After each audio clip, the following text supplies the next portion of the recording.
Once upon a time, there was a locksmith who was unjustly accused and convicted of terrible, terrible crimes.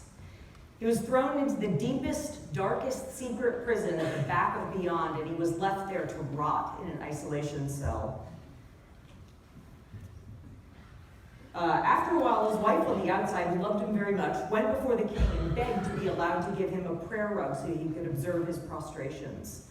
The king considered this a lawful request, and so she was allowed to bring him the rug that she had made. The prisoner was so grateful to get this rug that he gladly accepted and performed his prostrations in his prison cell. And as he did so, day after day, he began to notice that the secret to solving all of his problems was right in front of his nose. One morning, as he kneeled down, he realized that his wife had woven into the prayer rug the exact pattern of the lock that imprisoned him. And so all of a sudden he understood that if he could just persuade his guards to see that they were trapped in prison too, they could work together and they would have everything they needed to escape. So he spoke to his jailers and they saw that they were in prison too. So they formulated a plan. They would bring him scrap metal and he would make beautiful, useful objects that they could sell in the marketplace so they could accumulate what they needed for their journey. The proceeds would cover their food and supply costs, and they pooled their resources and skills, and then they were able to leave the prison. And if they could bring him the strongest piece of metal they could find, then he could fashion a key, and that would open the lock to the prison that was keeping them all in bondage.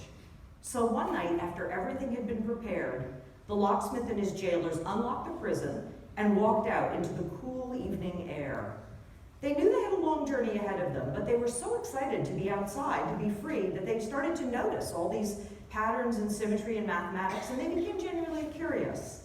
They left behind the prayer rug so that other prisoners might learn how to make their own escape too. It did take them several days, but eventually they arrived in the locksmith's home village, where he was reunited with his loving wife and their beautiful flock of unicorns. His former guards became his friends, and his neighbors and his colleagues, and everyone lived together in peace and harmony and a creative sense of mathematical discovery and flow. So, with their new freedom, they were able to start expanding their attention and focusing on solving other world problems that were far more important and pressing, and they could do so for the benefit of all sentient beings. So I've been a meditation teacher for a lot longer than I've been a math teacher, and I really love this story because I think it shows us the whole process of achieving freedom from the psychological prison that we know as a fixed mindset. A fixed mindset is what we call in psychology an introject. It's a momentary identification or an over-identification with those internalized negative beliefs about ourselves that cast a spell over us. And they make us believe that we really are in this prison.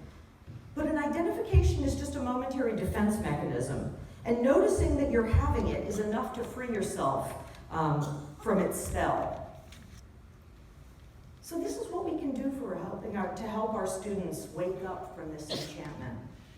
It doesn't work to tell a student to have a growth mindset, because that is using a fixed mindset to cultivate a growth mindset, and telling is not teaching.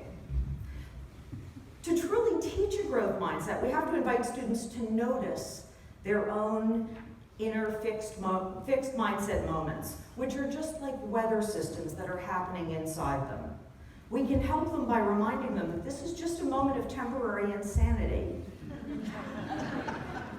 and that catching it in the act and noticing what's actually going on inside themselves is enough to help them achieve freedom. But you can't dislodge one thing from the psyche without replacing it with something better. And that something better is awareness and noticing.